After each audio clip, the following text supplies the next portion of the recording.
What's going on? Can you hear me, Tuhon Arlene? You gotta unmute yourself. Yes.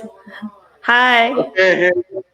How you doing? So what's going on, guys? I don't know what happened there. The theme music kind of didn't go through. I don't know what happened. Was it playing? Wait, sorry. Oh, there you go. I was hearing a lot of things. Okay. Yeah, what happens when you have your headphones on and I don't have them on? There's a lot of feedback in there. So that's okay. probably what you heard yesterday. You can hear me now, though, right? I can. Okay.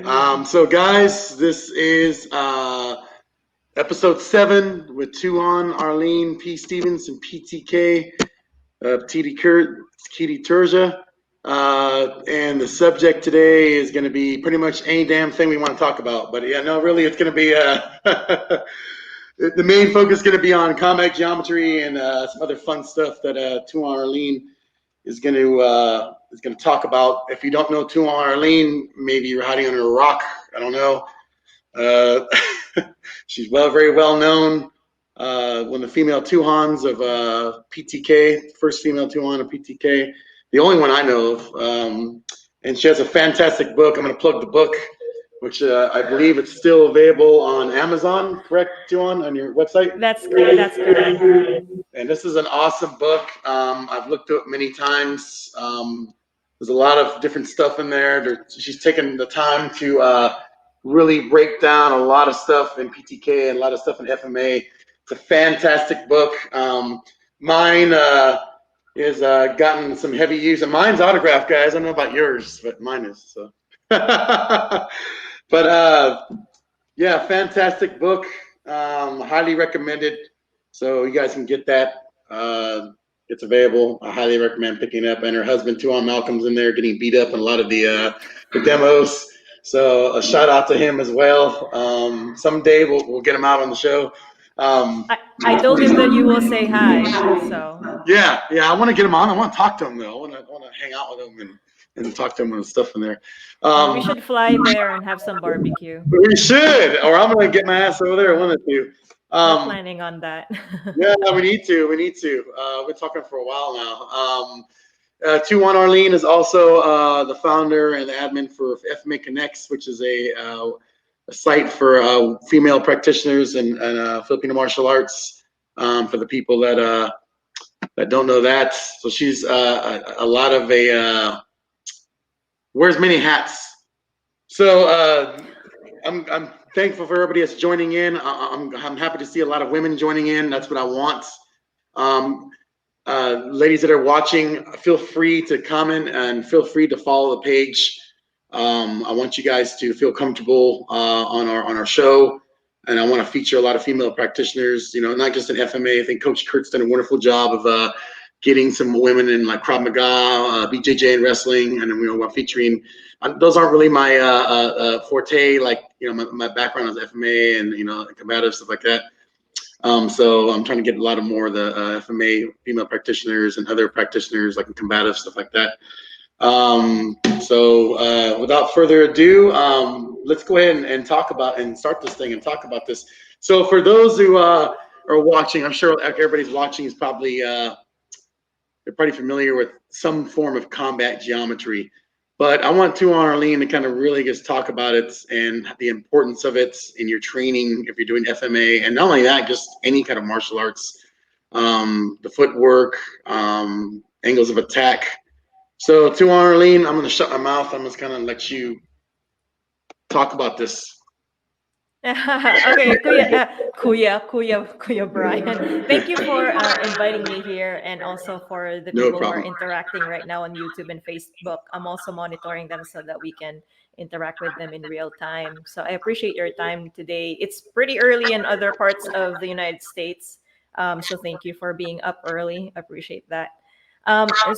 Before anything else, yes, for FMA Connects, I am the administrator, but I am moderating it with Maria De La Torre, who's also the host of This Side of the Blade. We don't do podcast as much. And we just started in July. So just like you, we're starting out. And so, I think this is an awesome opportunity so that we can, team up and make sure we cover as much topics as we can. Also one that's led by our women practitioners here. So shout out to all FMA Connects members as well. So anyway, yeah, no, I'm coming in here not as an expert, a subject matter expert on combat geometry, but thinking about a topic to talk about for this podcast. I thought it would be nice to have a conversation about it. So I'm really here to, just facilitate, help facilitate this kind of discussion. So for combat geometry, I think it's present in all Filipino martial arts, but I'll be focusing on Pekiti-Tirsia and what I have learned from Grand Tuhon Leopoldo Gahe, as well as the other Tuhons and other gurus that I have trained with along the way. Just to start with that, obviously, combat geometry is really helpful because I think that, it's one way that we can master the system. The first thing what we talk about here would be the triangle. And in my class, I like talking about the triangle as in the parts of the triangle, what the names are, because once you establish the language and that they know the shape and what it does, then it helps us really understand the principles. And it just makes learning much more fun because it's something that you can apply in real life, or, just come back to your grade school or in high school mathematics and, Oh man. The funny thing is now that I'm older, I understand math more, and I just felt like I wish that I'm more mature when I was, back in the day to really understand it. And it's not really that hard. It's actually fun. So, like I said, we don't do any advanced math in our class, but we do talk about the language that's being used, right? So, for example, like what are the parts of your triangle? It's so easy. It's the apex, the sides, and the base. And the reason why it's important to talk about it is because that way, as an instructor, whenever I say, move to the side, like the side of the triangle, or like complete the base or trace the base of that triangle, the language is easy. Giving the instructions becomes easier for me. So that's really the only reason why we geek out, I guess. And then also the degrees, so the angles that it makes. So whenever 45 degrees, 180, 360, all of those degrees, it makes it easier to communicate what you're trying to do and where you're going. So, as you know, a triangle has three sides, right? And the triangle is the mother of all shapes. And the reason why I say that is because if you remember your preschool, I don't remember much of my preschool years. No, I don't remember. I was an idiot. I didn't go to preschool. My parents. I know, it's just with my age now, it's like, okay, it's a blur. but as a teacher, I did teach in a public school setting, and I did teach in a preschool level. And the three shapes that you really teach in the beginning are the three primary shapes, just like when you're teaching the three primary colors, right? So the three primary shapes would be the triangle, the square, and the circle. So the triangle is the mother of all shapes because the shapes come from the triangle, or comes from the triangle. Sorry, I'm not an English teacher, as you can see. There's no judgment on the show. And that's why I love you. Thank you. So, but you see, right? So when you put together a triangle, it can be a square. So any right-sided, a right-sided triangle, like with a 90-degree angle, that's going to be a square. If you put together acute angles, that could be a rectangle. It can form hexagons, any polygons, any quadrilaterals. The rhombus, which is what we say as the diamond, is also formed. So as I'm saying all of these names, even the cross, if you think about the cross, you can think about it as, okay, those are like 4 right-sided triangles. Unfortunately, I can't draw right now because there's no board, but you can see that forms the cross, which we talk about the sectors a lot. It's just so fascinating, I think, and that's the reason why combat geometry is one of the things that we really talk about in my class. I really emphasize that. Uh, And usually when we talk about the triangle, I talk about it under the Tri-V formula. mhm. Yes, Kuya. You have a Sorry, I was question? interrupt you. I got I feel like I'm like asking a lot of questions here. Look at the flag in back of you, if you don't mind, the Filipino flag. Do you think that the whole, because I've been staring at when you're talking about that, so I'm kind of visualizing what you're talking about, the triangle, the base and sides. Do you think that when Grand Tuhon kind of wrote this whole thing, well, he didn't like, invent it per se, like, combat geometry's been on other systems and everything throughout history. But you think that maybe he took inspiration to the Filipino flag in the back of you? I cannot answer that question because I really don't know. But I'm gonna tell you, in our class, we say that that flag is the map of Filipino martial arts. Now, my students know that this is a made-up thing, that I made it up to make our lessons exciting, right? If they know that this is not a historical thing. I mean, maybe not. Maybe other people here can say more about it because they know more Yeah, about the I'm just history. kind of But wondering because in my head, like, yeah, yeah. no, for real, because that the white triangle, the equilateral triangle that you see at the back, which is the white part, that actually stands for equality in the, when you look at the meaning of the flag, which we also Mhm. talk about in our class. So yes, whenever I have new students, the reason why it's there is because when I have a new student or other people who needs to visualize it without the sticks on the floor, I ask them to face the wall where the flag is. So not only is that our map for footwork, but that's also your map for your initial striking, like your Mhm. angles 1 and 2. You can actually trace that, and it has been my tool for the longest time. That flag has been in existence since I started PTK here in the Philippines. That was the first flag that I bought, and I just kept it. So that's like historical flag now for our group. So whenever you need to perfect your angles 1 and 2, you can just look at the flag and trace. And sometimes I would call it trace the red line, trace the Mhm. blue line. But if That you way you look at can. the flag too, it also has the sides, the bottom. So it's not just a triangle you're looking at, you're kind of like, isolating. There's different angles all over that flag that maybe, Yes. could have been some kind of inspiration. I mean, I'm just wild speculating here. I don't want to like, talk out of my ass or anything and try to act like I know what was in his head when it was just being developed. But I'm just kind of looking at a logical sense of looking at that flag and I'm seeing all these different angles that maybe or maybe not, and I'm not going to say, let's say maybe not, so I don't get in trouble.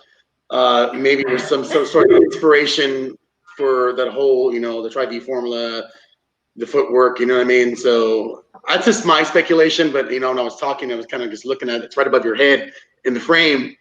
And when you're describing it, I'm already visualizing the different attacks. Yes.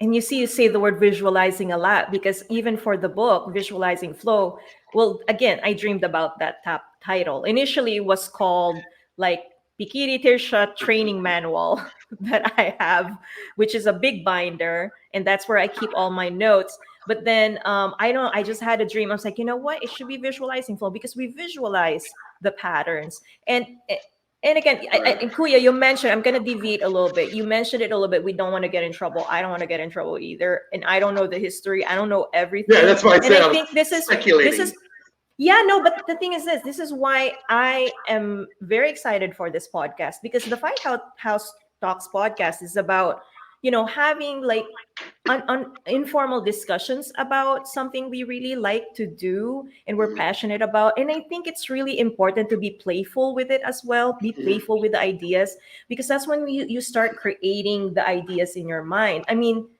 maybe it's been established already by the Filipino martial arts masters. We really don't know. But sometimes when you allow your mind to kind of go there, that's when a lot of the things are revealed to you, meaning the lessons that you've learned from your masters, it just gets revealed. And that's why in our class, we have that.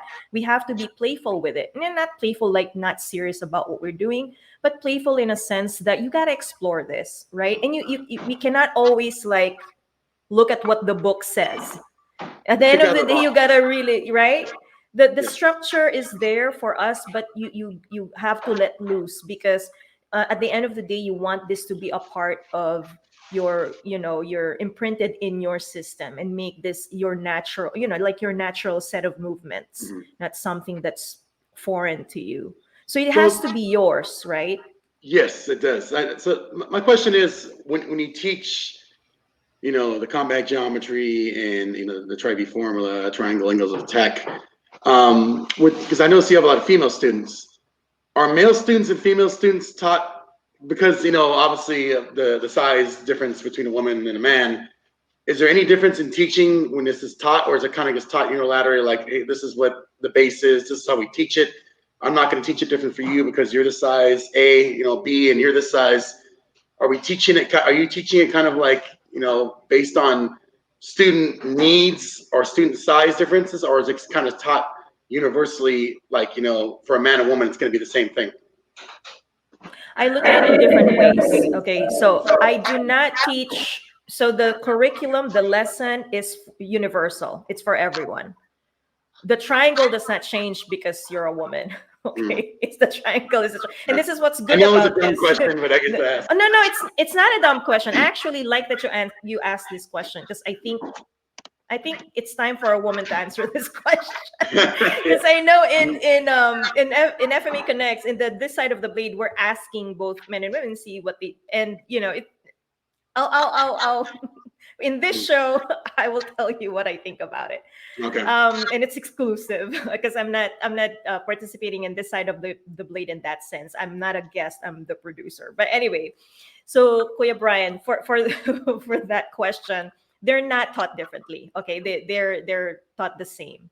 But just like to be a teacher who will go out of her way, I would like to see my students as an individual, and then also as a mini group, a small group, because I do teach in small groups, and then as a collective, as a whole, because I do put them together, and then we are one whole big group, for my group. I think I have to see it that way. The women may have their own challenges, but I don't see it as, okay, it's because they're a woman, it's because they're an individual. And then for the group, I would like to see how they perform together as a group and how they digest the idea, because there has to be a dynamic that's happening between all of them. So if it's not happening, or if it's happening, I have to kind of redirect that experience so that they can learn from each other. And then they have to share. There's going to be a point in there where I'm going to start asking questions so that they can go ahead and share those ideas with everyone else. And then they learn from each other, like I said. And then from a collective, I will pick people with some special skills and who are ready to share with the whole group. And then we do the exact same thing. Again, gender is not really a big, not what's the word for that? It's not really, it's a consideration whenever I'm dealing with them, but it doesn't affect the curriculum per se. That's the question. Yeah, that was my question, because there are some instructors out there that I dealt with and do the structure, size difference with a woman. They're going to teach that. I think we talked about this before when we did the interview thing. They're going to teach it differently with a man, teach it differently with a woman. Because obviously most women are probably faster than men, like on their feet, with moving around, due to they're smaller, they're able to, take the smaller steps and get there faster. At least the women I've dealt with and when I've taught, it's like, I'm over there stumbling around on my shoelaces and shit. And then they're just kind of like moving around real fast, like around me. And I'm just kind of like, so I've noticed that in the sense that, at least for some people, they will teach curriculum different. But I'm glad you answered that question. That was kind of, wanting to emphasize and touch on that. So with just like you said, with the triangle is like pretty much the base. Like when you first start teaching, like that's your base for like angles of attack, footwork. What else do you like as your student progresses through your curriculum?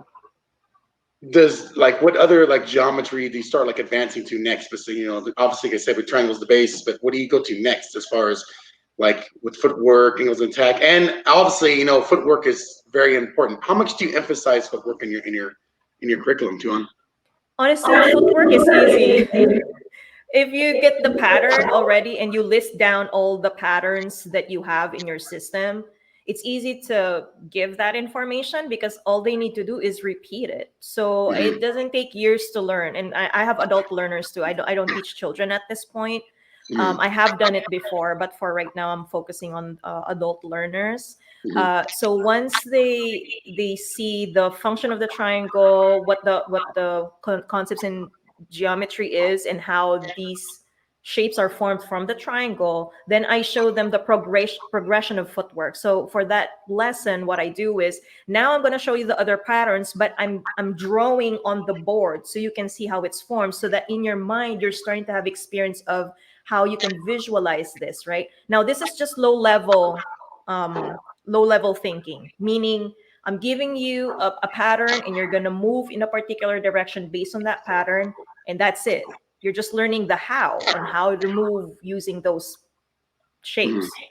Then eventually you're going to have to move to another level of thinking, which is, okay, how can I apply this whenever there's already a person in front of me? So how can I navigate myself using these patterns, right? How can I move using these patterns? And then next level would be, okay, as I'm moving in this direction, what are the things that I can do with my body so that I can be in the space of the other person in front of me? And then there's a lot of other things that you can do. Like, okay, now that I know how to do it, when I move, how can I affect the movement of the other person while I'm moving using these patterns? And then another part, not the footwork, but more on the looking at your opponent, you have to see where the triangles are located in your opponent's body, so that you can also locate particular, significant targets.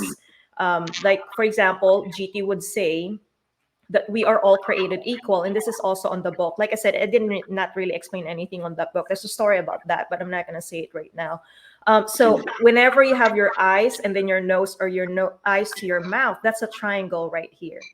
So then this is a significant part where you can attack, right? So whenever you form your hands, there's a triangle in there, and if you stretch it out and make it bigger, that's taking it out of its balanced state. Then now you can break something when you do that, right? So, and then over here, if this is a good structure, right, when you're hacking, and if you open that and make it obtuse, that obtuse angle, then that means you're destroying that equilibrium, and you're making it a weaker structure, or vice versa. When you're pinning your opponent here, you're also reducing the angle of that triangle. That makes a lot of sense. Yeah, there's triangles everywhere. I didn't even realize that to you. Thank you for pointing that out.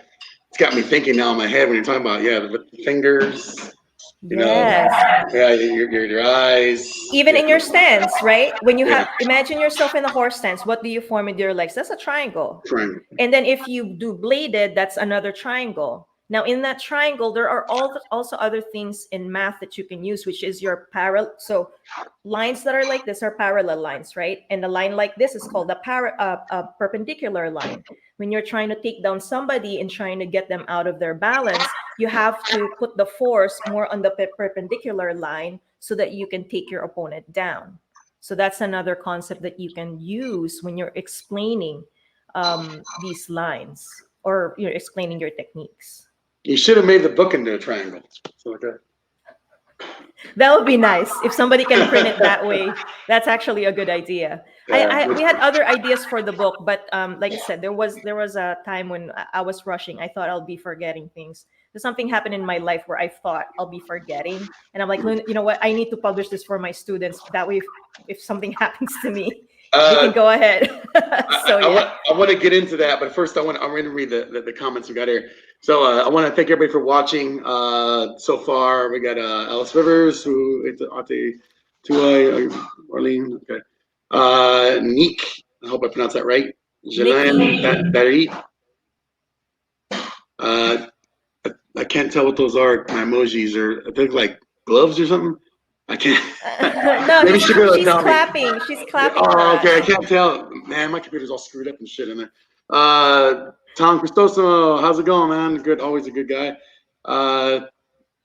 Thanks for exposure. Yeah, Alice, we definitely would love to have you on. I think she did one interviews, and I saw her stuff on there. We'd like to have her on and talk about her experience and training. So we'll talk about that later. JJ Jennings, another good guy, fellow Air Force veteran. How you doing? Let me see. We got people. Alicia Dazabarada Jr. Guru, how you doing? to Arlene. How you doing, man? How you doing? Thanks for watching. Alice Rivers is bringing us some real good questions. Guru Justin Bangoy, how you doing? Hoping I'm butchering people's names and shit here. Man, Tom, Tom my is here. Filipino June is here. pronunciation has been slipping lately. Damn, man, I need to start getting like shit. I need to start like. Anyway, Alice Rivers brought up a good point, and that's kind of what I want to talk about after I talk about this thing with the book quick. So the book, you said when you wrote it, it was mostly intended for like a guide for your students, correct? So it's like, is there going to be a second edition, or do we have one in the works, or? We've been working on the second edition or the second book since I published the first book. So when I released the first book, that was because I was letting it go because we're ready for the next stage. Yeah. So it was for me. It was more. It's actually a process for me. It's not really for anything. I publish it for my students, but also I'm also going through a particular process. So when I was able to print it and finally let it go, I was ready for the next step. So we're looking into, for example, right now we're doing the Sinawali series, and I know iKali does that. Obviously, we got it. I was a student of the Ladra, so we practice the same thing because I think it's a wonderful drill. But right now we're really looking into, okay, what is the closed position really telling you, right? How do you apply it? And then the open series, where I'm practicing with my students the translation of that with a knife and the other information that it reveals in terms of knife tapping. So whenever you're practicing your open Sinawali, not only are you really practicing your flow, but you're actually preparing yourself for movements for the knife, and particularly for knife tapping, intercepting. It's rich in knowledge, and you just need to really be able to pinpoint that knowledge and express it to the class so that people will be more aware of it while they're training it, as opposed to just learning the movements. Does that make sense? You know what's awesome about this book, and I keep going to it, and I know people are gonna be like, move on from the book already, but I'm not going to, because the book, basically, the way I see this book is, if I came in and somebody had maybe like no martial arts background or limited background, and they said, hey, I want to learn PTK, I saw some shit on the internet, on YouTube, and man, it's like, because I've had people talk to me all the time about that. Man, I got some badass shit, man. I've seen this on the internet. These guys are doing the stick shit and the knives, man. I really want to learn that stuff. But I was like, well, what is it? What did you see? Oh, it's like some PTK stuff. So I guess what I'm trying to say, and I don't want to go too much into it, is I can get this book and be like, all right, dude, sit down, chill out, whatever, grab a beer, whatever, and tea, whatever you drink, whatever your poison is, right? And I can say, here, take this book.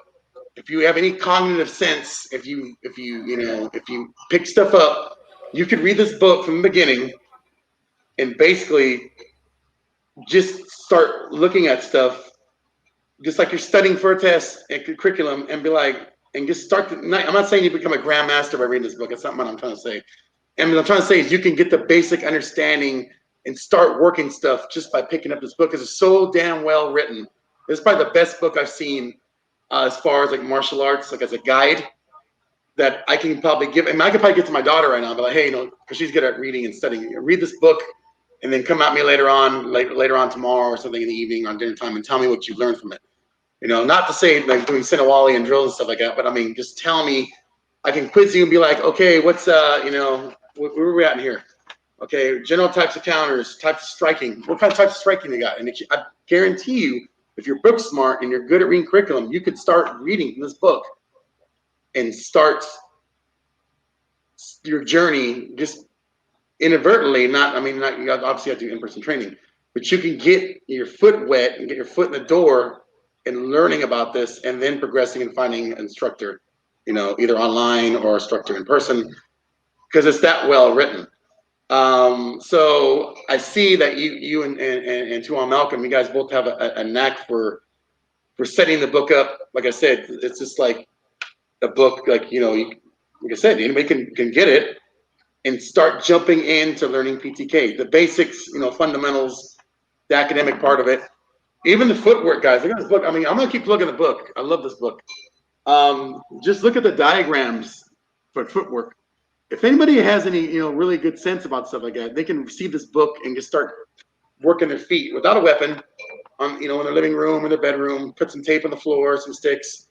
Do you ever plan on doing like a visual, like online recorded classes where you can like do curriculum like this, where you're demonstrating stuff, or is it just going to be kind of the book and just in-person training, or do you plan on?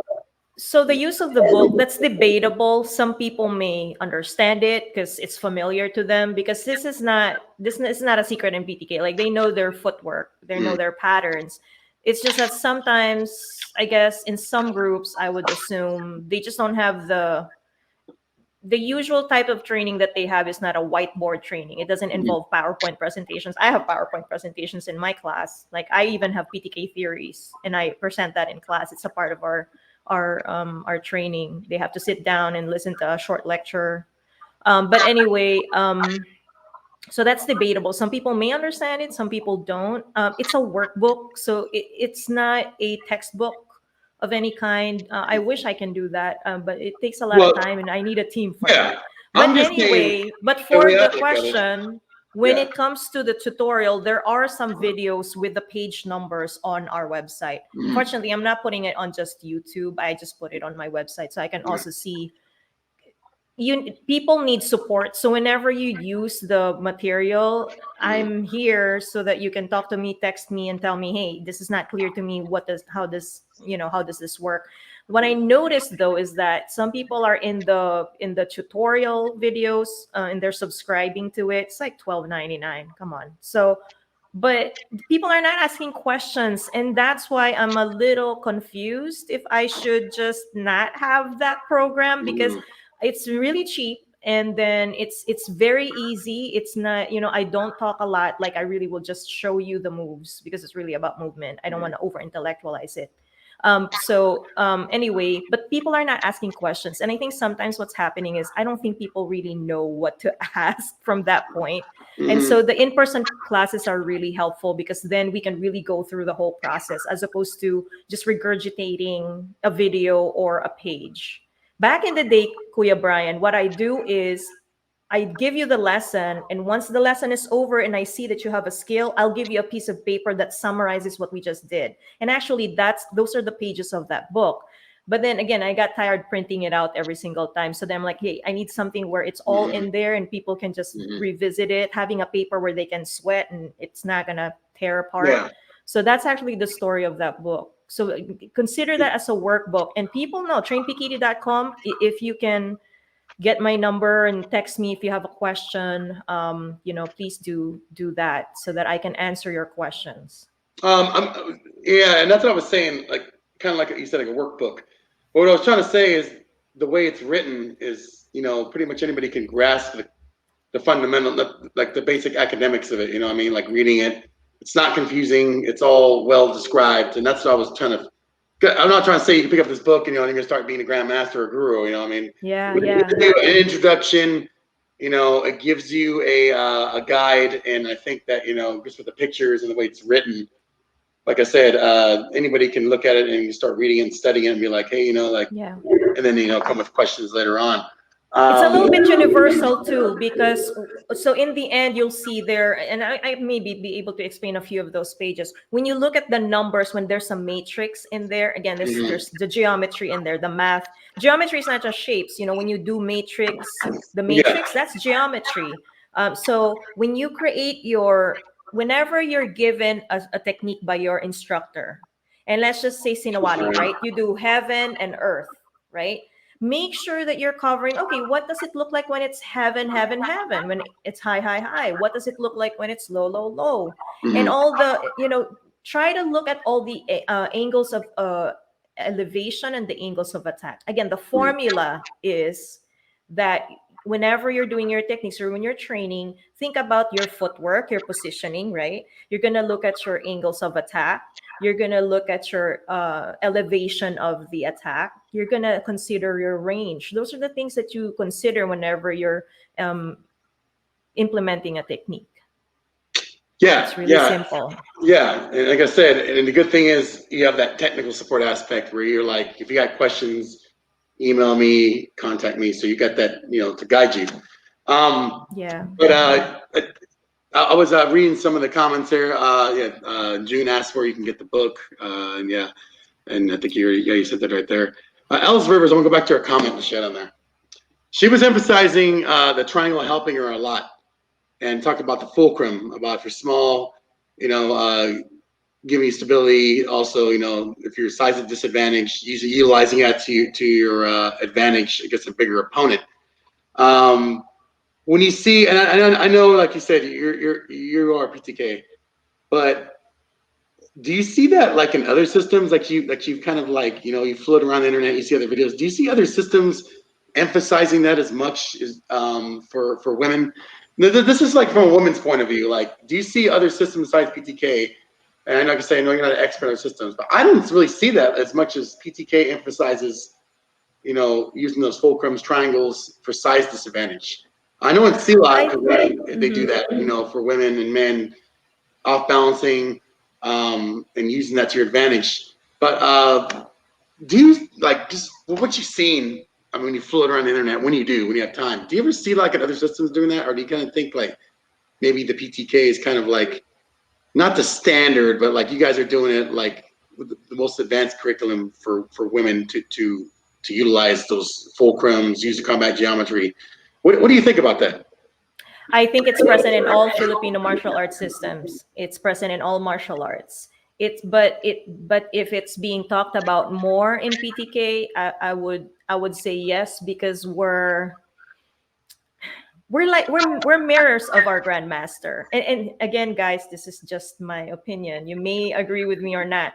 But as you can see, did you notice our grandmaster? He's a star. I mean, he's very eloquent. He talks about it a lot. He's just the way he delivers things. And so we as his children, we end up mirroring him, the way he explains things and what he emphasizes. I think that's really what it is, but it doesn't mean it's not present in all other martial arts. We're just more like celebrity about it, I think. And so now we tend to think that we're the only ones who have it, but I think it's present in all. And I've trained other martial arts when I was younger. I mean, other Philippine martial arts when I was younger. And looking back, I think it's just not the wordings that are being used. We were not there yet during that time, I think. And also, I was a child. Maybe I wasn't really, too aware of that. But yeah, I think it's more on the presentation. GT really presents it very well in terms of that. Like sometimes when he would give a lesson, he would say let X. He would talk about factoring. He would make up words like geometrics, combat geometrics. And then he would also talk about he has let X, finding the least common denominator. So what he means by that is this. Let me just explain a little bit. When he talks about factoring, he means that you have to, whenever you're doing a technique, you have to chunk it into pieces. So that's what it means by factoring. You're chunking the techniques into pieces, that way you can understand it more. When you say let X, it's kind of like you're assigning a value in something, right? So this is where substitution happens. And I teach this to my class too on how to do this substitution. So for example, you have your sabayan technique. You have a template. You're now gonna use other types of attacks. For example, you were starting with a low line thrust. You're gonna do a let X. What that means is now you're gonna think, oh, I'll do a high line attack this time to substitute for that low line attack. So you follow the template, but you're just gonna have to substitute the movements that are a part of that template. You can write this down if it's hard. For those who are listening, you can go ahead and write it down. That way you can do it, and then while you're looking at your notes, you can try it with your moves. Other people can do it instantly. Some people need some time, or some people need the visualization for this. So that those are the techniques that you can do to understand. Do you feel? I see you have a lot of. I assume these are most of your students, right? The females that are on there. Do you find when you're teaching this stuff that women are tend to pick up a little faster than men do? Like when you first start explaining high level attacks, triangles, shifting, stuff like that, do you kind of see like your female students like right away they're picking it up, or No. do you see No, or is it kind of balanced between the two? it's balanced. There are some people who just have a different type of learning style. Other people have no experience and are more open to it. Some people are no experience and have a lot of insecurity, so they're not open to it. Mm-hmm. It really depends on the situation, and that's why it's good to know your students. It's good. I ask about their background. I accept people with no experience. It depends on the balance of my class. So if I have a lot of people with experience, I need someone with no experience to enter that Mm-hmm. because I can't be having people having the same idea at all times. It needs to be disrupted every now and then. But Yeah, the disruption, exactly. the disruption should only be enough to create an environment that's learning conducive. Because if it's disruptive in the way where now learning is not going to happen, then I just ruined that whole work that I did to create an environment for them. So it shouldn't be like no experience to where now it's like we're being dragged to a lower level of like lessons. It can't be like so I interview them, and from that interview I'm already thinking, okay, where do I place this person, where is this person perfect? Mm-hmm. So they have to jive together. Yeah, yeah. I see that like mostly a lot of men, like I said, I'm shitty at math, and like when I see a lot of math, like it gets intimidating. When I start like I gotta just kind of tell you, when I start seeing some of the stuff in there, I mean most of it's stuff like, and I did in my system. A lot of it's basic, like triangles are triangles in a lot of systems, in different like side to side footwork, angles of attack, stuff like that. Um, but like it seems like it kind of would be a little overwhelming, like at first to a lot of people. Like I know, like, I taught my students like the way I was taught, like with the footwork and everything, with the triangles, was kind of simple. PM Allen, when he was teaching me a lot of stuff, and Tuhon Ruby, when they were teaching a lot of stuff, it wasn't like as complicated as per se. So when you talk about like a lot of the math and stuff like that, do you get a lot of people that come in and they kind of get like I said, I hate math. All right, I mean, I don't know why I say that, because I do fabrication for a living, so I do math all day, figuring out angles, figuring out bends of angles, bend allowances, using designing stuff out of metal, doing whatever. But I don't know, maybe it's because I do it all day, and when I see it like this, it's kind of like but even I hate reading blueprints. Like we got blueprints with different angles, stuff like that. Like 45 degrees, this hole goes here. You bend this here. Another hole goes at this many degrees. So I see that. But do you find that when some people, like if a person just barely starts, do they kind of get a little overwhelmed? Do you kind of ease them into like this whole thing? So this again, the story of the pages of the book is that I give the lesson first, and once they've mastered it, I give the piece of paper. It's the same thing if you have children who are ages 3 to 6. Before you give them a piece of paper or have a pencil in their hand, you have to give them certain games or certain activities where they can actually manipulate something with their hands and form their gross and fine motor movements before you actually go and ask them to write. Okay, because that's traumatic. The same thing here would be that I need to get them to moving, get them to understand it, and then a piece of paper comes. The only downside of that workbook, and I'm going to say it, is that now with my new students, they see that it's already there. So what I ask them to do is just to bring it, and then I will do the exact same thing again, go through the lessons, and then I will tell them what page it is, so that then afterwards they can go ahead and look. So if as much as possible, I don't want people peeking before the curriculum. That way it doesn't kind of break the surprise, because I need them to go through the in-person class where they're going through an experience. It's an experiential learning rather than it being rote learning.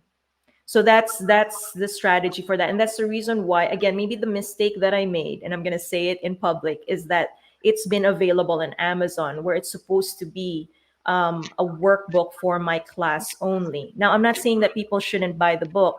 And that's why I created a little tutorial. It's still in the process, but like I said, I've been busy with work and all. But there has to be some tutorial there with the page number so they know. But always, the only reason why I'm not putting it on YouTube is because it needs to be a part of my program so that people can actually interact with me and ask me what it means, because it's a little special. You really can't find it anywhere else, right? And I want to go back to what I said earlier. I'm not saying, like I said, I want to misconstrue, like, pick up this book, you're gonna learn. Obviously, it's gonna be questions, but I'm just saying, if somebody had interest in it and they're like, hey, I want to learn about PTK, this is the first thing I'm going to hand them. Like, bon appetit. Yeah. You know, read it. If you have questions, contact Tuhon Arlene. I'm not going to say, well, if you have any questions, I'll try to answer it for you. I have nothing about PTK. I mean, some of the stuff is universal through all FMA, of course. But like, there's a lot of stuff I don't know, about like the different, some of the terminology and stuff you have in there.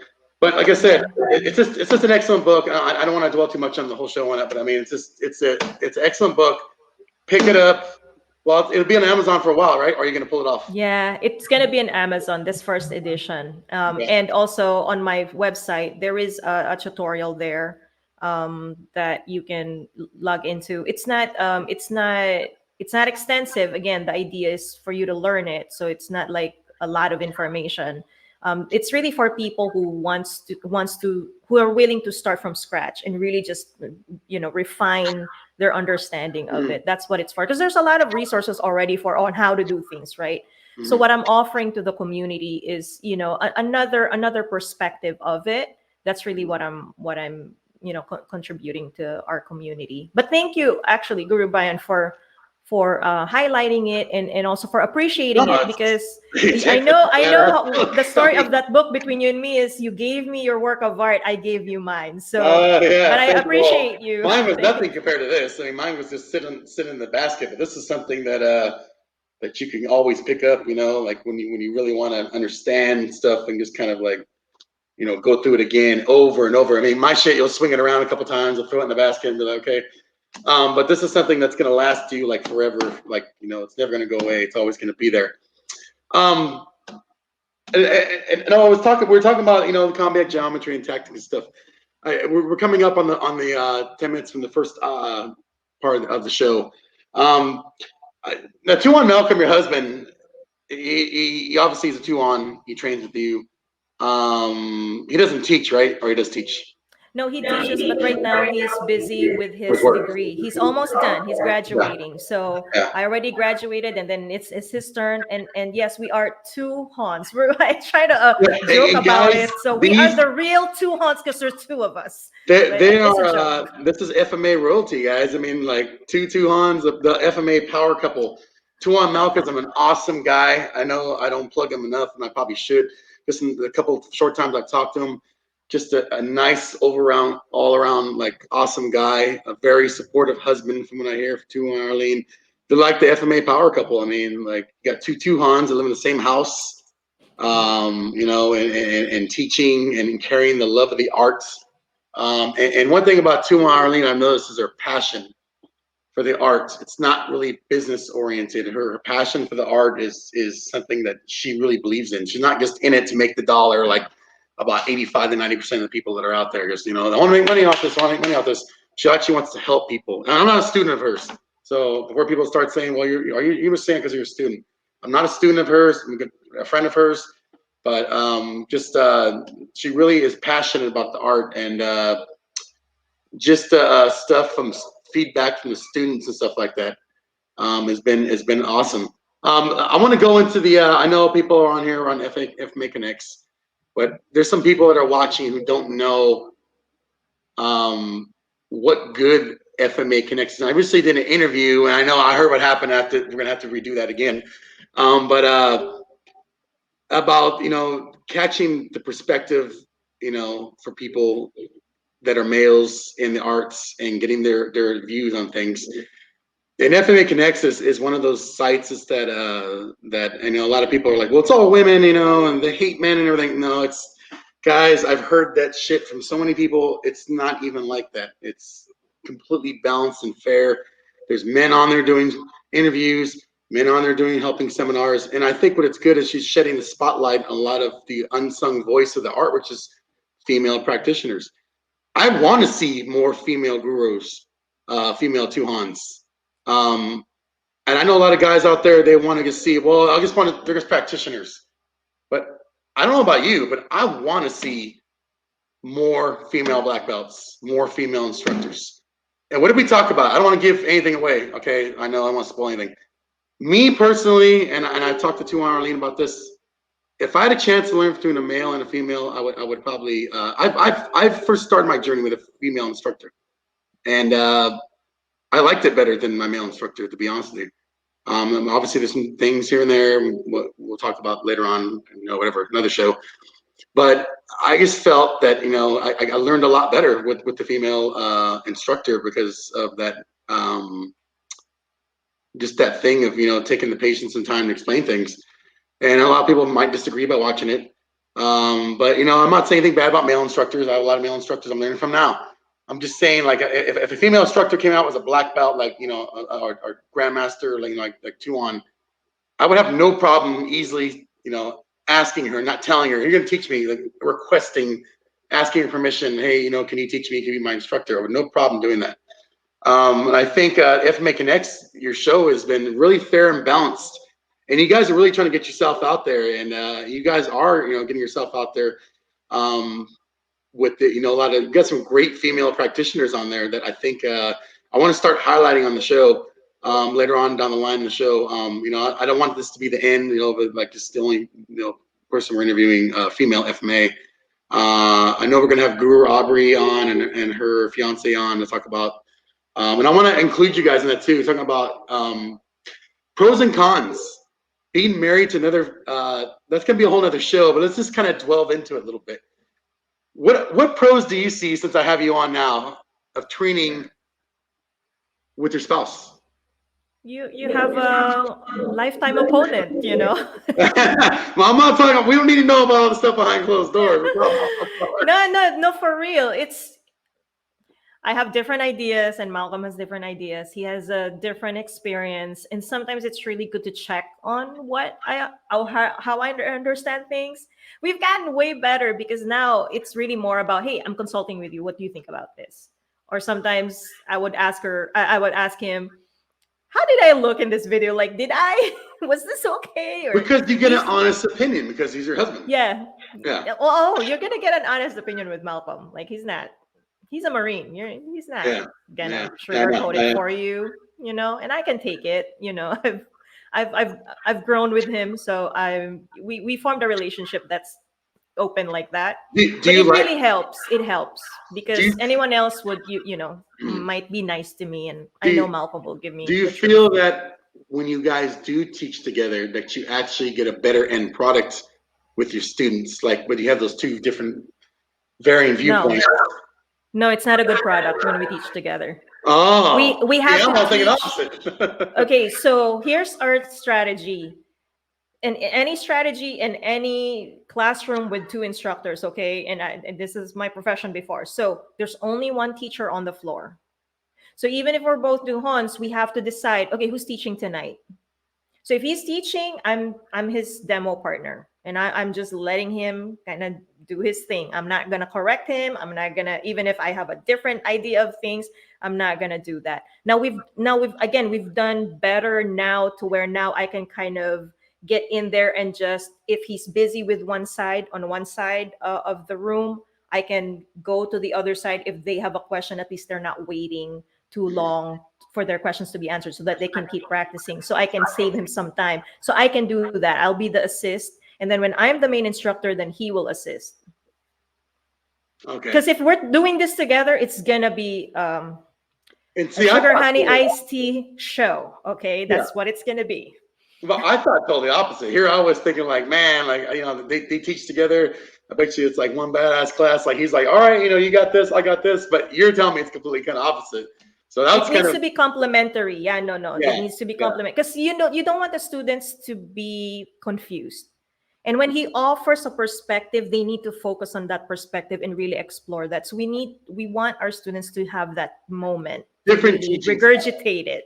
Yeah. Yes. Yeah. Plus, Malcolm has his own expertise. I have my own expertise. You can count on me on the sticks and the knives. Not that he's poor with that, but he's really excellent in the muscle tendon destruction, taking down people. I'm not comfortable too much with rolling around with students. I trust them, but I just don't feel comfortable rolling around because sometimes they're big and I'm really small, so I can't show the that's understandable. Perfect way. 350-pound guy, you're not gonna be doing Dumog on the ground and trying to wrestle him. You know what I mean? Like, yeah, I understand that. Yeah, and the students can't see the technique because then but my bones are so small they can't see the lever. But if it's Malcolm, you can really see how he does things. It's clear. So you have to decide based on what serves you students more, because it's not about us. It's really about them and how we can give them the information. And off topic, you know Coach Danny, right? Danny Terrell. Yes. Yeah, he came here last year, him and his lovely wife, and we had an awesome time. We barbecued and stuff and did a little training. He took me through the Dirty Dozen, which I'm like, he's like, we're gonna do the Dirty Dozen when we come back, and I'm kind of like, okay, we'll do it. But he's actually coming in like 2 weeks, and his teaching style is kind of, I feel it's not similar to yours, but like he gets really into like the drawing and like the basic stuff like that, like you do. So I could see like where that PTK teaching style is kind of like inherent with a lot of the instructors that I've interacted with, in that system. They really detail into like the footwork, detail and stuff like that. But Coach Danny is awesome, man. That guy's awesome. What a legend that guy is. I mean, I agree. I've attended his class too one time, and it's a thought-provoking process, that GT is offering to his students. And then again, from GT to the masters that he has produced, and the masters to their student gurus, their students, it really gets passed on. So and this just really says that good leadership and being a good teacher, it's a must, because then it really affects from top to bottom, it really affects it. So you have to be careful with that. Yeah, you do. Going in a down the road, do you see yourself like kind of like, I know you like to do like the classes at home and stuff. Do you see yourself traveling again, doing like seminars, stuff like that, like to all the United States again? Or I know due to work and everything, you guys' schedules might be difficult, but do you see like the next 2 years or so maybe going and doing like seminars and stuff like that?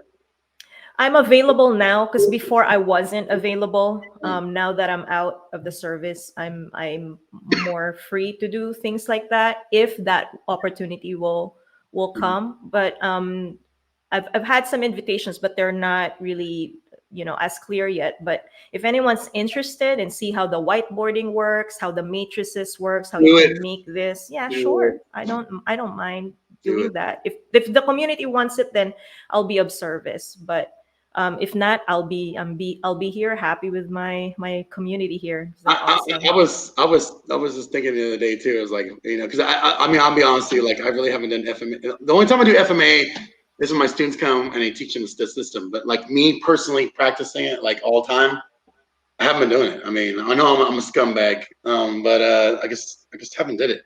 But if I do get back into another system, because I have the 2 systems already, FMA, that I'm already instructors in already. But if I do ever get into another FMA system, I'm definitely seeking. You're the first person I'm going to seeking out for training. And I think I've mentioned that to you before. If you would have me, I would definitely, would seek you out and get back into the whole journey thing with that again. It's just that, like I said, now my focus on training has been in other avenues besides FMA. So I think what it is, after years and years and years of doing so much knife, and like, I recently did a Medusa, which is that system, an excellent system Mike Raymond and Jason Schultz did for knife. I'm kind of like, okay, I'm putting the knife away now. Like I got so much knife now with Celot, Velati and Celot, with Varentai, and then other systems. It's like, I don't want to learn any more knife anymore. I just kind of want to do something else. That's why I've been doing mostly like combative stuff, and just kind of like everyday things. When women come to you, and this is where I want to lean to the next thing, because we're talking about self-defense, stuff like that. What are your thoughts? Like, if a woman comes to you and she says, Tuhon Arlene, I was attacked, whether, sexually or just domestically attacked, abused. What is your, like, do you like, I know you're empathetic because you're a woman, but like, do you feel like, does the burden on your shoulders feel that you need to protect that woman from another attack by showing her everything you got for knowledge? Or is it kind of like, I'm going to show her what she, like, if she says, I just want you to show me this and show me that. Or do you feel like maybe the burden lies on you too? Like, I just can't, half-ass it. I got to show you the whole thing. to protect yourself. Because there's been women that came to me and be like, I don't want to learn how to use a knife. I don't want to learn how to use keys. All I want to learn how to do is gouge your eyeballs out, kick him in the, in the nuts, stomp his foot. Like, because that's what my local karate dojo showed me. So just kind of show me something else with it.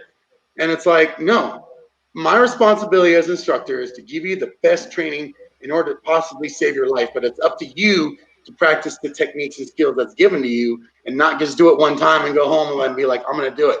So on your perspective, when a woman comes to you like that, do you show her everything you know? And also, do you also tell her, like, you need to start, if she chooses like to say, okay, Tuhon Arlene, I'm 3 classes in, I don't want to do this anymore. I think I have enough already.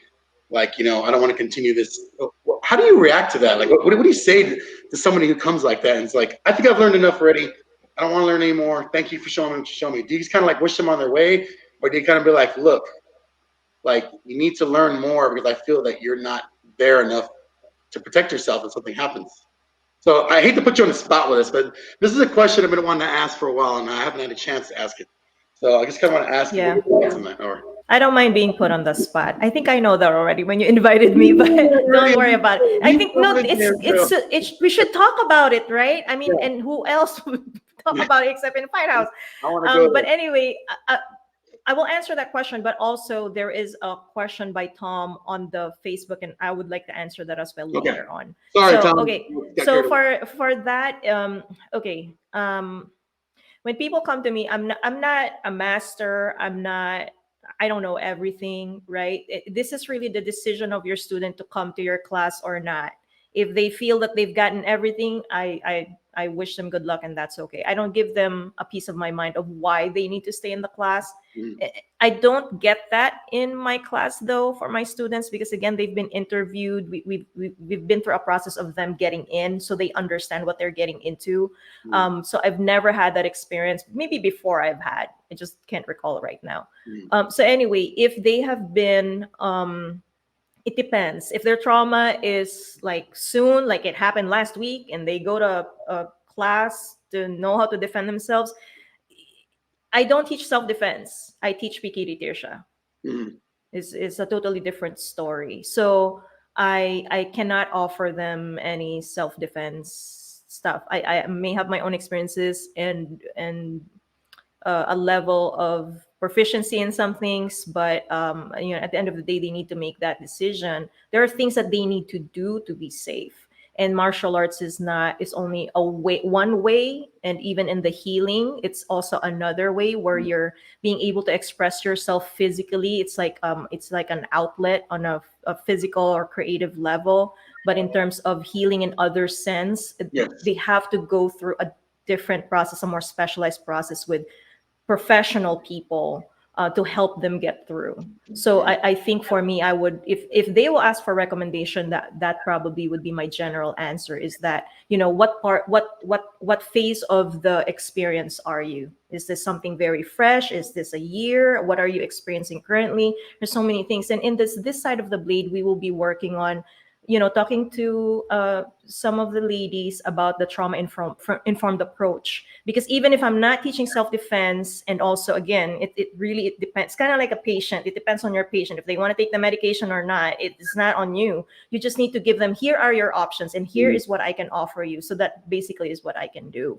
But anyway, the trauma-informed approach may give people a good idea on how to deal with these situations. So we'll be airing that at some point. We're working right now on how the schedule of when we can talk about it and release it on YouTube. So I see that. We cannot you cannot, just because you feel like you're safe, you cannot just tell somebody, well, this is how you need to do your life. We don't know what's going on with the person. There's so many things at play that make someone feel unsafe, and especially if they have a situation where they know the person who attacked them or who hurt them, and to what degree they've been hurt. I mean, this is not something that a person who hasn't gone through anything or hasn't gone through a class. You can't, you don't know what to do. You have an opinion about it, and it's not about this is not about your opinion. This is something you can't just guess. You can't guess your way through this, guys. If you don't have an idea, ask for help. You can have some resources, kind of like a lawyer on the side. You have a retainer. Have Yeah. a therapist that you can consult if ever you have a student going through something, so that you know how to help them effectively. You cannot just say, well, this is how you beat a guy. It's I don't agree with some of the self-defense programs out there. So I think we lost Guru Brian. So I'm gonna, maybe he's logging in, I'm gonna, if I'm still on, I would like to answer Tom's question. Sometimes martial arts in general can seem very aggressive, male oriented, and may scare some women away. What are some ways to help, or ways you help women ease into training Pekiti and martial arts in general? Something happened there. I'm sorry, the connection got cut off and whacked me out. Yeah, Okay, that's what I thought. So I was reading Tom's question when you got disconnected, so I can answer that as well. Yeah, go ahead. Go ahead. So for that, I don't ease women into anything. If they go in my class, so again, my experience is different because my process is probably different from most. So because I go through the interview, I ask them, why would you want to train Pekiti-Tirsia? Why Pekiti-Tirsia? Why me? Why us? Where are you located? What do you do for work? Just questions like that, because we want to understand, okay, why are you trying to do this? Because we're in the art of hurting other people, basically. Yeah, exactly. So you need to do some screening. You need to do a very a simple background check, right? So whenever they're there, even in the interview, they're already having a sense of what this is about before the visit. So when they come in there, I know that the women that are filtered into the class are those who are prepared for it. Because if they're not, then I refer them to somebody else who may benefit from having them in their class. Maybe that I would think maybe it's better if you join this group, because I know that they're into that. But my group, our mission is clear, and the students that we're looking for is also clear. So I think that helps. So for the women that's in my class right now, there's no easing in. They're just get in there. They're just treated like everyone else, and so the expectations are the same. But individually, if they have issues with certain things, I deal with it individually as well, because you have to consider that they're their own person too. And then whatever it is that I hear, then I kind of adjust to that so that they will have a good experience. It's kind of like when you join the military, right? Like when you sign the contract, you know what you're getting into. You know you're going to be doing 4 years minimum, going to be stationed here. It's the same thing like when you go into class. If you see what's going on in the class, like a woman comes into your class and she sees other women doing stick and knife, it's no surprise that she's going to be doing the same thing when she goes in there. So it's like the kind of thing, like you can take off now if you don't like what you're seeing. And that's what I do even with my students. Like, if a woman in my class refers another woman, I invite her. It's like, this is what we do. This is what to expect. There's no surprises here. And some women are like, well, I don't want to do that. It looks a little intense. I don't. And then they leave. There's some that are like, okay, I'll give it a shot. I try it. Whatever. And I was like, so I offer that one, sample class. You come in and just get a feel of things. And if you like it, then, you stay. If you don't, like I said, it doesn't hurt my feelings if you leave. But I think I just want to make clear though that if at any point they then, because again this is a process, if at any point then they have a discovery and then there's a wall that they need to go through, I ease them through that process. But at least now we can pinpoint, okay, where is the trouble, as opposed to it being this general fear that they can't pinpoint, and then we're like, okay, what, I'm gonna just throw something on a wall and see what sticks. I can't do that process because I'm handling, a lot of people in my class, and I'm actually seeing them again from individual perspective and the group perspective. So that's a lot of work. So then what I need to do is, if they have a one-on-one with me and let me know there's an issue, I work through them with that separately with the class, sometimes with a one-on-one. And then, or sometimes while they're in the group, and then I'll just kind of like coach them a little bit on the side if they need it. And sometimes that happens, but then, like I said, it's a very quick comeback, because again, they know that there's an expectation whenever they're there They have to be present. They have to be ready for what they're about to do. One way that I prepare for that is there's a training plan that's available on our mobile app. That way they know what's my plan for the quarter. And then, I would make some announcements here and there for the week if there's something special and a little bit different going on, so that they're not shocked that something different is going to happen. There's a lot of consistency, a lot of work that's entailed in creating this environment. So I want to make sure that they're also safe, not just for the women. The guys need safety too. They also need to feel that you're not being judged, and that I'm a female instructor. I want them to know that I respect them, and it has to be coming from a sincere place. Like, you guys can tell if somebody's BS, right? So my students are the same thing. They're smart people. These are professionals, and some of them use this for their jobs. And so, you can't undermine their intelligence and their sensitivity. So, they can tell if you're fake or whatever. So that's why we're really careful with this environment, to make sure that we're consistent, to make sure that the expectations are clear, the guidelines are set. It never changes. So we adjust to them, but the rules are the rules. So that's good. Easy. That's good. Everybody's kind of treated equal in that aspect. So I've been in classes before, seminars stuff they have women on one side, men the other.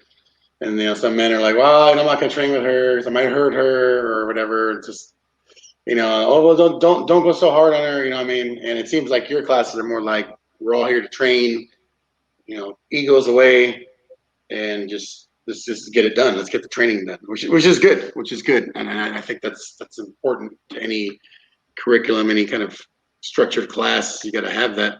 Well, we have a difference too. We're not a gym. As you can see, this is where we train. We're a classroom. So we are here to learn. And then there are special events where we can then do, say, sparring, right? And then we have the guidelines for that. But then again, it kind of turns into something every now and then.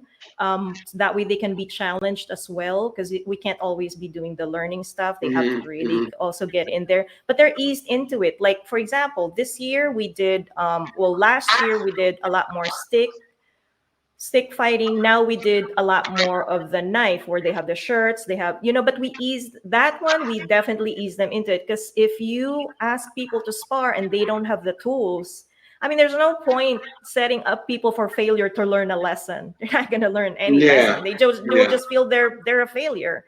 And so no, that we don't do that thing. We have to have those tools, and then we apply these tools, see what you come up with. If they go off script, that's fine, because maybe there's an opportunity for learning there. And then we explore it together. We ask questions, we have a discussion, we sit down. We have our modular chairs in here, so that whenever we need to do a circle, they can sit on one of the pillows in our... It's a good thing too, I've noticed about your class, and I've been doing that a lot with my training lately. People always do, well, we got to do drills, stick drills, knife. What about the academics? Academics, and I applaud you for that with the PowerPoints. It's so much important before you even get to the drills. And it's good. You have to have academic training, schoolwork training. I did training yesterday, and it was all, I think the last 20 minutes was hard skills, but before that was all soft skill classroom work due to combatives, identifying people's behavior, de-escalation techniques, stuff about identifying predatory, a good guy having a bad day or a bad guy, the whole thing with the self-defense thing. And that whole time I spent classroom, taking notes, writing stuff down. And I know, and he was kind of telling me, like, I know you want to do like the hard stuff today, and we're gonna do the last 20 minutes of the class of that. And I'm like, dude, I don't mind. Like, this is part. The academic is so important, and it gets overlooked by a lot of people. All I see is, well, this guy's not doing this right. This guy's not doing this angle right. This knife is not going to work. How about the academic? How you got there? Explain techniques, explaining tactics. In your case, footwork. In my case, talking about, human behavior, human factors. Getting into the whole psychological, thing, and it really makes you think. And like I said yesterday, it was like an hour and a half of just academics. It's classroom work, and I didn't complain once or say like, I'm paying for this. Why am I doing elbowing on Bob? Or doing drop kicks or step kicks. As it was all just academic work, and I feel that a lot of that gets overlooked in systems nowadays. People. I have something to say about that. But before that, I'm gonna read a few things here on YouTube. Our KDP women are solid. Thank you, Jay. Yeah, definitely no easing into KDP. This is from one of our female Mhm. practitioners. Yeah, definitely no easing into KDP. LOL. All or nothing from the start. The mental engagement in Tuhon's classes is very unique and makes it a dream for us visual note taker students. Well, the thing is this, we try our best, right? We only have an hour and a half class. Back in the day, it was a 4-hour class. Now things have changed. We've done an hour and a half because now we're doing night classes. Saturdays, sometimes we do 2-hour classes. Sometimes they hang out and then, that's okay. But anyway, so here we do, sometimes we will do breathing exercises. Sometimes we have sound baths. I give sound baths. So I have this crystals and then they just lay down, relax, work on their breathing. And then, Wow. sometimes we would do some, things that they've experienced and they share it. And the guys actually benefit from it too because they're highly stressed out. Like they go to work, they're good dads, they have so much responsibilities and then they train, right? So I think for me, it's good to just give them that opportunity to breathe. Fighting is not always about fighting. You gotta learn whenever that dips, Mhm. post fight or even post trauma, you have to learn how to deal with the trauma that you just did. Just like with military, we have debriefs, right? It's Mhm. very important. And so, you may be a good fighter, but you're always on fight or flight and freeze. And then you don't know what's going on in your body. And now you're getting sick and you don't understand why. So, it's really important to have a holistic view on things. But again, we try our best. Our system, our program is not perfect, but we try our best to always curate Yeah. this into something valuable for our students. So Uh, yeah, there's that mental portion. You uh, can't intellectualize fighting, by the way. The academic portion still is important because some people are not there yet. And the academics kind of help them kind of have a unified mind and body, and be able to implement techniques because they fully understand what it is. And again, we're talking about adult learners. These people are not children. I'm not going to be shouting at them. This is the least that they need is being shouted at to learn a lesson. yeah. Yeah. No one pays to be abused, right? No, no one pays to be abused. Exactly. Except for me. But we won't go into that now. We'll abuse Brian. No, no, no, joke Yeah, only, but I was abused when I first came in. Trust me. Uh, my other question to you is: are you happy to start seeing more Filipinos coming in and learning the art from from the motherland? Are you like happy that you're starting to see a lot of them coming in, like starting to learn about the heritage, learn about the art? I have a comment about that. Okay, okay, that's what we're here for. So, This is my opinion, okay? And I could be wrong. I'm not claiming to be all knowing in here because I really don't. I'm in my own little bubble here. mm, Um, the Filipino martial arts came from the Philippines, so I don't think Filipinos don't know their own art. I learned Filipino martial arts first from the Philippines, and this was probably what, early '90s when I was younger, and people are like, "Dang, I'm that old." Um, and they know what they're doing and they know their own art. I think sometimes in the documentaries, it was there's one documentary in particular, it was misconstrued to Filipinos not knowing what Kali is. But I think what it means is, do you they know know. Kali or do you know Arnis? It's the word, it's not the art. They're asking if you know that word, and the word Mhm. they don't know because that's a foreign word to them. They know it as Arnis. That's, again, that's just my opinion. I don't know what people will think about it, but I think I'm happy that they're being outspoken. Do I really feel that way? Well, back in the day, there's no social media, so Yeah. obviously there's no way to do this. I think with technology advancing, we're seeing these developments that may actually have existed before. It's just that the way of communicating this was totally different. Now, Filipino martial arts school, sure, there's probably more now. But then back in the day when that's your compadre, you're learning it from your compadre or whatever. I guess it has its own pros and cons, but I think that the social media has a different way of kind of presenting this. But I think back in the day, there's already a lot of sharing happening in the Philippines. But that's my take on that. Yeah, back in 2000 and 2003 when I first started going, I've been in the Philippines about like 18 times. So the first couple times I went, there was guys, and I was in Baclaran, Banyaki, that were doing sticks in the alleys. And at that time, I really didn't know anything about FMA. I guess I barely started out doing Muay Thai because it was offered on the base, and that's what I was doing. And then I was kind of, what are these guys doing? They had like little, and they weren't even like rattan sticks. They were kind of like just like anything they can get that was kind of hitting. And at first I thought they were just messing around, then I started asking people, and the guys like, well, that's the Filipino martial arts. Is what the guy told me. The cab driver guy told me that. And I was like, well, what is that?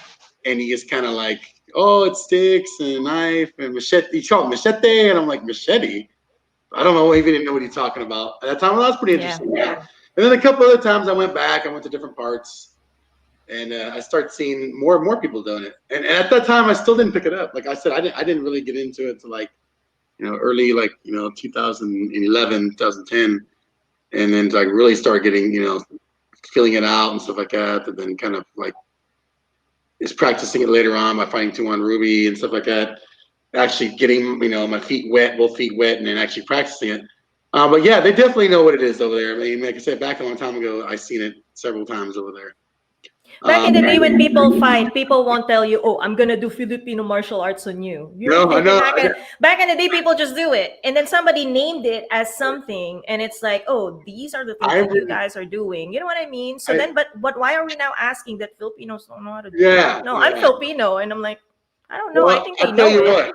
It's just not named. It wasn't defined as it's defined now, as in an academic or like a curriculum. But back in the day, a father can say, son, this is, if to protect our land, this is what you're going to do. Mm-hmm. Son, I want you to do it. Daughter, this is how I want you to do this. Exactly.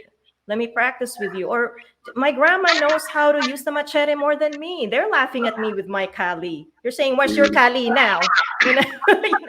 My mom would tell me. She would joke with me whenever I hold the machete and say they're gonna make adobo from like fresh chicken. They're gonna do that, and they're gonna say, "Oh, now you do you just do the thing with the chicken." I was like, "Where's your Kali now? You're holding that machete." Oh, see, it's just funny. It's funny, but it's true. My grandma has like 3 machetes lying on the floor just whenever, and then she's badass. She's more badass than me. Yeah. I didn't see a whole lot of that. Just a quick little story. I was in Ermita, and I went to this bar called LA Cafe. And people that are watching that have been there, they probably know what LA Cafe is. So I went there. Manny Pacquiao used to go there and shoot pool. In fact, I met him when he just started his boxing career. I didn't even know who he even was. And that guy's like, he's gonna be a good boxer. I'm like, okay, cool. He was playing pool in there, a pool tournament. But anyway, I didn't see a whole lot of FMA when I got a balasong pull on me in the outside the bar. That guy was like just like wildly slashing and thrusting, all drunk, and he was so drunk. I was just like, I'm just gonna run away. Like I ran away. I didn't even try to fight him. But I didn't see no angle 1, no angle 2 with that guy. He was just like everywhere. But it's just there's a lot of people over there that know how to use weapons because obviously due to the farming culture. And stuff like that. I mean, it doesn't take, genius to take somebody's head off with a machete. But everybody knows how to handle a weapon over there. That's one thing I've learned we're not going to go into Brian's, adventures in the Philippines. I have a lot of interactions over there, some unfavorable, some favorable with local people that were there. And I didn't see a whole lot of martial arts. What I did see some people that were trying to kill me. But, it's just they know how to handle weapons, and like I said, I didn't see a whole lot of technique. But if they wanted to get you, they were going to get you. But I feel that also, like the newer generation of people now, because of social media, are really starting to pick up FMA so much now. I got people at work that like, I watched this video the other day. This guy's using sticks. Is that the same thing you do? Like, let me see the video. And it's like something from like Doug Marcaida or somebody else like that. And like, well, like yeah, it's basically the same stuff. And I mean, so the social media has definitely enhanced awareness of FMA and like you said, your students they come from all walks of life. I'm sure all ages. But I mean, the social media is probably what first initially got them interested in doing FMA. So I think that social media is evil and it's a tool, and it can be a tool for good and a tool for bad. But I think with you, like your Train Pekiti, your website and stuff like that, a lot of people are gonna start picking it up and going there. And I see people see it on the screen now. Go train with Tuhon Arlene. Definitely go pick up the book again, advertise it again. Visualizing flow, and then here's the back. Leg geometry. See, leg geometry. So cool pictures in here, like Tuhon Malcolm and her training. And a really cool thing. I like the background picture of you. Where that's a nice picture. Thank you. The Grass Woman, and then talking about her biography. Great book. Go pick it up on Amazon. Highly recommended. Maybe Tuhon Arlene will autograph yours. I'm gonna try to make people jealous. Please, I got mine autographed.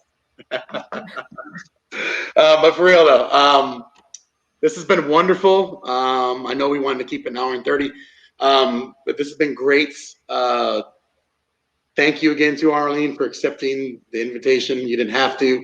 I know you're a busy woman. You and Tuhon Malcolm got your own life. You got do things, and I appreciate you coming on again. So from the bottom of my heart, thank you. You guys have been awesome people. We've talked for a couple of years already so far, so it's like we definitely have to meet sometime in the future. Sure. Yes, anything for you, Guro Brian. You know that. You've given us full support, and we give you full support back. Congratulations on the podcast, finally. And Thank you. yeah, I'm happy for you. It's good to it's good to finally be able to break breathe and yes, no, that's good. And be able to do this, have a conversation like this. Yes, I appreciate I like it. I like it. There wasn't that much cuss words like there was last night, but it was still good conversation. I was hoping for that. I was laughing. I was there. Tuhon, I was laughing last night, but I won't do that. I won't do that. Not in front of you, no. I know people are like, well, he's acting fake. Well, you got to show respect, guys. Come on, I can't be on here talking about something last night with Tuhon Arlene. Come on. So forgive me for that if you're watching. If you didn't see the light show you saw last night. But thank you again, Tuhon Arlene. Say hi to Tuhon Malcolm. Please, Maria's messaged me about the thing that happened. Let's get scheduled again. We'll run it back again. Okay. And for anyone with questions, you can email me as well. It's on the website. So she doesn't bite, guys. She doesn't bite. Tuhon Arlene's one of the nicest women I've met in quite a while, and especially in the art. She always wants to answer questions and talk. And you could send her memes and stuff on her phone, and her and Tuhon Malcolm will laugh at them and stuff. So just really laid back. Don't let the whole Tuhon thing, kind of.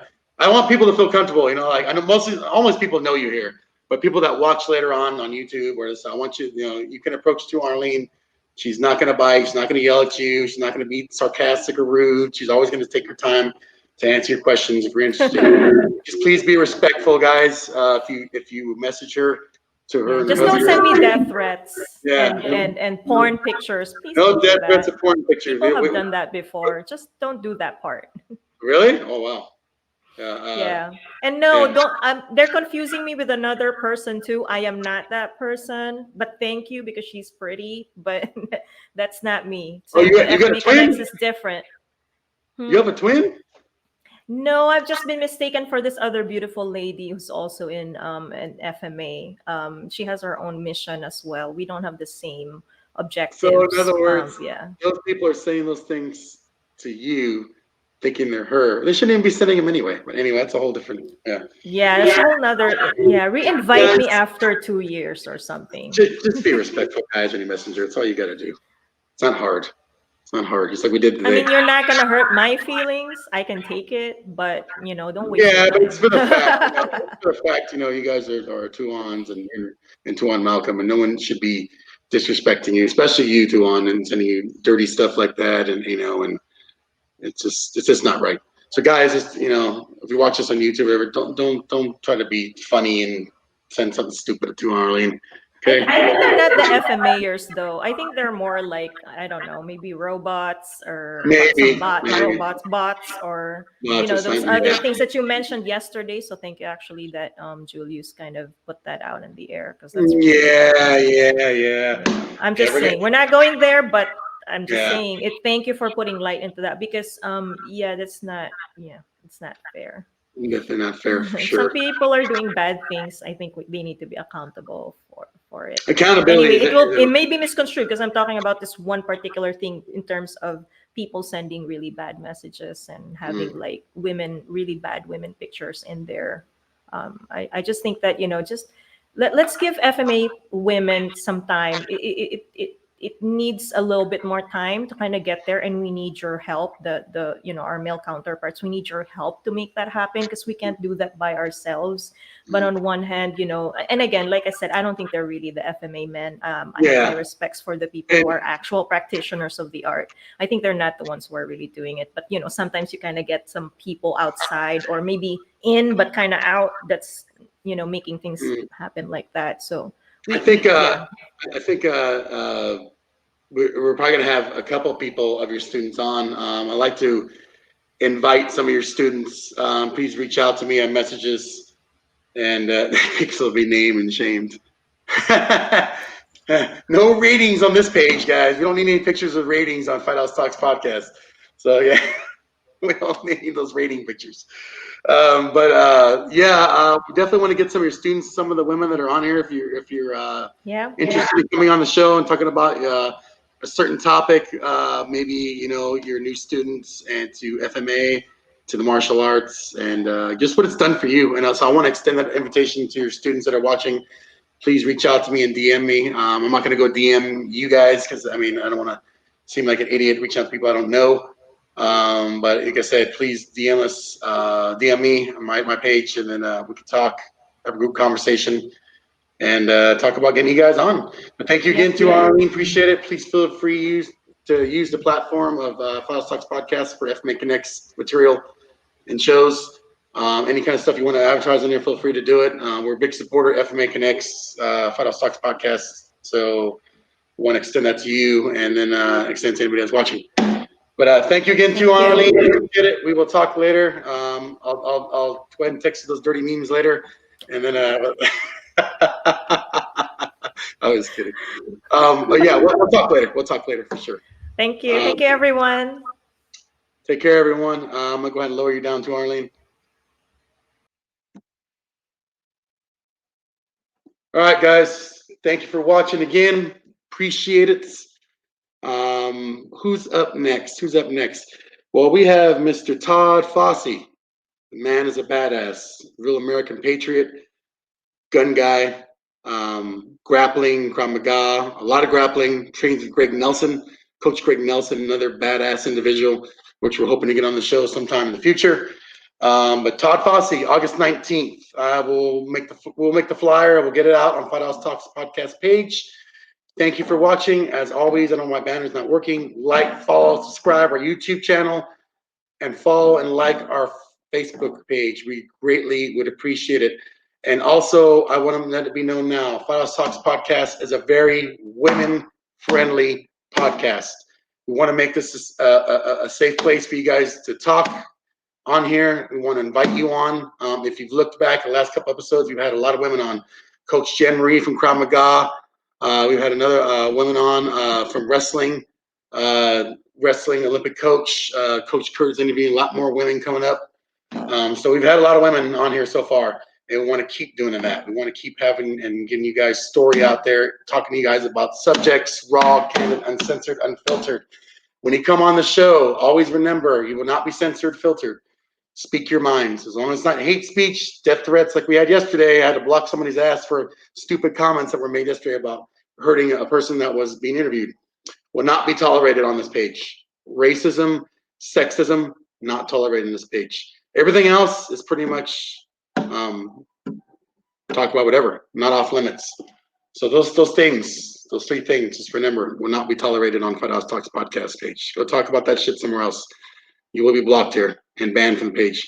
Other than that, have fun and interact with us on the page. Feel free to message us, me or Coach Kurt, with any ideas you may have for future episodes, for future topics to talk about. If you have a person in mind that you want to see on the show, please message and we'll get a consideration and we'll try to get them on. For all the women that commented today, same thing applies to you. Thank you for watching. Thank you for supporting. And on a final note, the episode we had yesterday about the reflections of FMA discussion, we got a lot of bad flack about it. I personally thought the interview was fair and balanced. We gave both sides, the good and the bad. Guys, it's 100% the truth. No matter what one person says to try to deny things, the truth is always out there. So we will definitely not ever hide from the truth. We'll always expose the truth. If it's happening, if we get attacked for the show and get a rebuttal episode, free speech, can't stop it. But thank you for all watch yesterday. Thank you for all watch today. And for that, have a great Sunday, guys and gals. And we will see you back on August 19th. If Coach Kurt doesn't have an interview before then, which he will probably post if he does. I don't think he does. So we'll see you again with Todd Fossey, August 19th. Don't miss it. It's going to be talking about the gun industry, pressure testing, and also about firearms safety and training. It's going to be good, guys. Like I said, we run the whole gamut here, not just martial arts. Talk about the gun community as well. So thank you for watching. And for that, have a great Sunday, and we'll see you back here again in about 2 weeks. All right, y'all. Have a good one. See you later. Peace.